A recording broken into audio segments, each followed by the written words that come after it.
Good morning student. आज हम करेंगे हिंदी अरुणिमा क्लास 2 पाठ नंबर 11 और पाठ का नाम है चांद की चिट्ठी। प्रस्तावना में देखिए, चांद के आकार और रंग रूप के बारे में जानें। आपने चांद को देखा है, वह दिखने में कैसा है? आपके मन में चांद को देखकर कैसे प्रश्न आते हैं? आगे देखिए, स्टार्ट करते हैं। चांद को देखकर बच्चों के मन में कई प्रश्न उठते हैं। इस पत्र में चांद ने उन्हीं प्रश्नों का जवाब दिया है। मतलब इस पाठ में हमें बताया गया है चांद के द्वारा कि जब हम छोटे बच्चे होते हैं तो हमारे मन में कई तरह के प्रश्न उठते हैं। हम अपने पेरेंट्स से भी पूछते हैं कि ये चांद ऊपर कैसे चला गया, चांद क्यों चमकता है, चांद कहाँ से आया। इतने प्यारे प्यारे क्वेश्चंस हम पूछते हैं ना अपने पेरेंट्स को। तो चांद ने क्या किया, चांद ने बच्चों के इन क्वेश्चंस का यहाँ पर आंसर दिया है। तो चलिए स्टार्ट करते हैं। प्यारे चिंटू, तुम्हारी चिट्ठी मिली। तो चांद ने किसको चिट्ठी लिखी? चिंटू को, क्योंकि चिंटू ने पहले चांद को लिखी होगी, तो अब चांद ने चिंटू को लिखी है। तुम्हारी चिट्ठी मिली, तुम्हारी दादी माँ ने जो बताया वह सही है। आप लोग अपनी दादी माँ से पूछते हो ना, जब आप लोग उनके पास होते हो, पूछते हो, तो चांद ने कहा कि जो भी तुम्हारी दादी माँ ने बताया वह सब सही है। मेरा रूप बदलता रहता है। मीन्स आपने देखा है ना, आकाश में चांद कभी छोटा हो जाता है, फिर उससे बड़ा हो जाता है, फिर उससे बड़ा, फिर वो घटने की प्रक्रिया में आता है, फिर बढ़ने की प्रक्रिया में आता है। 15-15 दिन का उनका चक्कर चलता रहता है। तो उसी चीज़ के बारे में बताया है कि मेरा रूप बदलता रहता है। मैं कभी कटे नाखून जैसा तो कभी थाली सा गोल दिखाई देता हूँ। जब आप लोग नाखून काटते हो तो उसकी शेप कैसी होती है? थोड़ी सी यू शेप में थोड़ा सा कर्व लेकर आता है ना आपका जो कटा हुआ नाखून होता है। तो चांद ने बोला मैं बिल्कुल वैसा ही हो जाता हूँ और कभी मैं थाली सा गोल दिखाई देता हूँ। कटा नाखून का मतलब यहाँ पर अमावस से दिया गया है कि अमावस वाले दिन चांद जो होता है सबसे छोटा होता है और पूर्णिमा वाले दिन जो चांद होता है वो गोल हो जाता है थाली जैसा। चलो आज मैं तुम्हें बताता हूँ कि वास्तव में मेरा आकार क्या है। मैं धरती से 3 लाख किलोमीटर से भी अधिक दूर हूँ। कितनी दूर है चांद हमसे? 3 लाख किलोमीटर। अगर तुम कार से मेरे पास आ पाते तो तुम्हें यहाँ पहुँचने में कई महीने लग जाते। तो चांद ने बोला कि अगर आप लोग कार में आओगे तो आपको तो बहुत ज़्यादा टाइम लग जाएगा, कई महीने लग जाएंगे मेरे पास आने में। तुम्हारी धरती से मैं बहुत छोटा हूँ, लगभग अफ्रीका महाद्वीप जितना। जो चांद है ना वो धरती से बहुत छोटा है, हमारी धरती चांद से बहुत बड़ी है। और कितना बताया? अफ्रीका महाद्वीप जितना। तुम्हें पता है कि मेरे पास अपनी रोशनी भी नहीं है, मैं अपने मित्र सूर्य से रोशनी लेता हूँ। तो चांद की अपनी कोई भी रोशनी नहीं है, वह अपने मित्र सूर्य से रोशनी लेता है। अगर सूर्य ना हो तो चांद भी नहीं चमकेगा। जिस रात में तुम्हें दिखाई नहीं देता वह अमावस की रात होती है। जिस रात में संपूर्ण गोल दिखाई देता हूँ तब पूर्णिमा होती है। जैसा मैंने पीछे बताया, जिस दिन चांद सबसे छोटा होता है उस दिन अमावस की रात होती है, और जिस दिन चांद पूरी तरह से थाली जितना गोल होता है तो उस दिन पूर्णिमा की रात होती है। मेरी सतह ऊंची नीची और गड्ढों वाली है। अब हमें चांद की ज़मीन के बारे में बताया है कि कैसी है, ऊंची नीची और गड्ढों वाली है। ऑक्सीजन न होने से पेड़ पौधे और पशु पक्षी भी नहीं है। अरे चांद के पास ऑक्सीजन नहीं है तो पशु पक्षी और पेड़ पौधे वहाँ नहीं है, क्योंकि इनको जीवित रहने के लिए ऑक्सीजन की ज़रूरत पड़ती है। तो चांद के पास ऑक्सीजन नहीं है तो वहाँ पर जीवन भी नहीं है। जब तुम कभी मेरे पास आओ तो अपने साथ ऑक्सीजन ज़रूर लाना, फिर तुम्हें अपने बारे में मैं और भी बहुत कुछ बताऊंगा।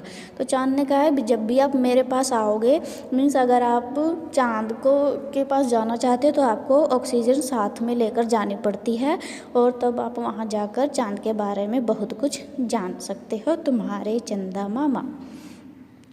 तो स्टूडेंट्स, इसमें हमें हमारी जिज्ञासा को शांत करने के लिए थोड़ा सा चांद ने बताने की कोशिश करी कि वह घटता बढ़ता रहता है, वो पृथ्वी से 3 लाख किलोमीटर दूर है, वो पृथ्वी से साइज़ में छोटा है और उसके पास अपनी रोशनी भी नहीं है और उसकी सतह कैसी है, ऊंची नीची और गड्ढों वाली है, ऑक्सीजन नहीं है तो वहाँ पर पेड़ पौधे और पशु पक्षी भी नहीं हैं। तो स्टूडेंट्स बहुत ही इंटरेस्टिंग लेसन है, आप अच्छे से करना इसे।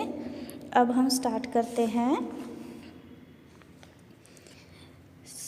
सोचो और बताओ, चांद ने चिट्ठी किसे लिखी?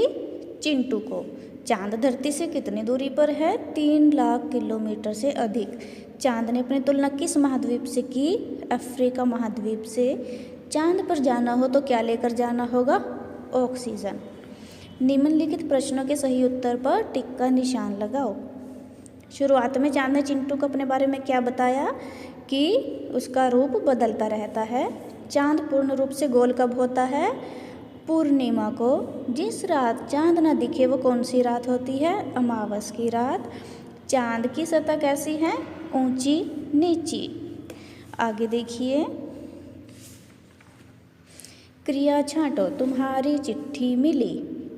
यहाँ पर क्रिया मीन्स काम, जो काम हुआ है। काम क्या हुआ है यहाँ पर? मिलना। ठीक है, तो हम मिली के नीचे अंडरलाइन करेंगे। यहाँ पहुँचने से कई महीने लग जाते हैं। ठीक है, आगे देखिए, अपने साथ ऑक्सीजन लाना। अब देखिए यहाँ पर ख में क्या है? पहुँचना। काम क्या है यहाँ पर? पहुँचना। ग में देखिए अपने साथ ऑक्सीजन लाना, यहाँ पर काम क्या है? लाना। क्रिया को ही काम बोलते हैं। अपने बारे में तुम्हें बताऊंगा। अब यहाँ पर क्या काम है? बताऊंगा। क्रिया कौन सी है? बताऊंगा। आगे देखिए, पर्यायवाची शब्द मीन्स एक ही शब्द का दूसरा अर्थ होना। ठीक है, जैसे धरती का दूसरा शब्द क्या बन गया यहाँ पर? धरा, वसुधा। इनका मतलब एक ही है पर जो शब्द हैं वो अलग अलग हैं। धरती, धरा, वसुधा। सूर्य, रवि, दिनकर। मित्र, दोस्त, सखा। पक्षी, पंछी, विहग। आगे देखिए, चित्र का नाम लिखकर खाली जगह भरो। तो स्टूडेंट्स ये तो एक एक्टिविटी है जिसे आप खुद ही करोगे। आगे देखिए, हम इसके अब करेंगे डिक्टेशन वर्ड और वर्ड मीनिंग। चांद की चिट्ठी। देखिए यहाँ पर श्रुतलेख, नाखून, धरती, चिट्ठी, किलोमीटर, अफ्रीका, ऑक्सीजन, अमावस्या, संपूर्ण। शब्दार्थ, चिट्ठी, पत्र, रोशनी, उजाला, आकार, आकृति, मित्र, दोस्त, धरती, धरा, सूर्य, सूरज। आगे देखिए क्वेश्चन आंसर्स। क्या चांद की अपनी रोशनी होती है? वो रोशनी कहाँ से लेता है? नहीं, चांद की अपनी रोशनी नहीं होती, वह अपनी रोशनी सूर्य से लेता है। अमावस्या और पूर्णिमा में क्या अंतर है? क्या इनका संबंध चांद से है? अमावस्या, इसको हम टॉपिक बनाएंगे। अमावस्या की रात चांद दिखाई नहीं देता। पूर्णिमा की रात चांद संपूर्ण गोल होता है।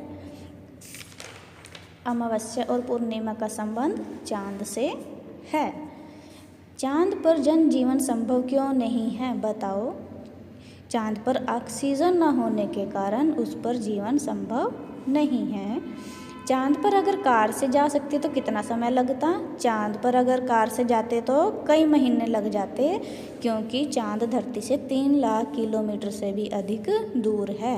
मतलब चांद बहुत दूर है ना, तो हम कार से अगर जाते, वैसे तो संभव नहीं है कार से जाना, पर अगर हम इमेजिन करते हैं अपने ख्यालों में, तब हमें बहुत सारे महीने लग जाते चांद तक पहुंचने में। तो स्टूडेंट्स, यहाँ पर आपका ये हिंदी में चैप्टर चांद की चिट्ठी ख़त्म होता है, कंप्लीट होता है। आप इसको अच्छे से लर्न करना। Okay students, have a good day.